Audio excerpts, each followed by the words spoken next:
మార్పు కావాలని చూసినాం మర్యాద గాని గింత మర్యాద గింత ఆయనకు గింత మాకు అన్యాయం చేస్తాడు. మాకేం తెలిసింది? ఇంకా మాకేం తెలిసింది చెప్పు?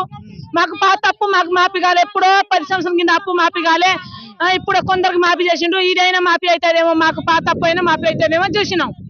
నాకు ఇద్దరికి మా ఆల్మోకలకి ఇద్దరికి మాఫీ కాలే, అందరికి మాఫీ చేసిన ఆయనకే గెలుపు చేద్దు మేము. దాని కొరకే మేము వేసినాం, సచ్చినాం. ఇప్పుడు కేసీఆర్ అంటే అంత అభిమానిస్తున్నారు కదా, కేసీఆర్ ఏం పనులు చేసిండమ్మా? ఏం పని మంచిగా చేసిండు. మాకు ఆదానికి మాకు ఈ రైతు బంధు చేసిండు. మాకేమైనా రైతులకు మాత్రం అంత మంచిగా చేసుకొచ్చిండు, మంచిగా చేసుకుంటూ కాలం మంచిగానే అయినాయి. కాలం లేకున్నా అయితే కాలం లేకున్నా అంటే కాలువలు విడిచిపెట్టు కొన్ని దేశాల కాలం వచ్చినాయి. అయితే ఇటు లేకున్నా మనం మళ్ళీ అంటే మనం కూడా చెరువులు ఉండేది. ఇప్పుడు చెరువు లేవు, ఏం లేవు. కాంగ్రెస్ వచ్చింది, కరువు వచ్చింది అంటే ఏమని చెప్తారమ్మా? వాస్తవానికి కరువు వచ్చిందా? వచ్చింది కరువు వస్తుంది. 2500 అన్నాడు, 2500 లేడు.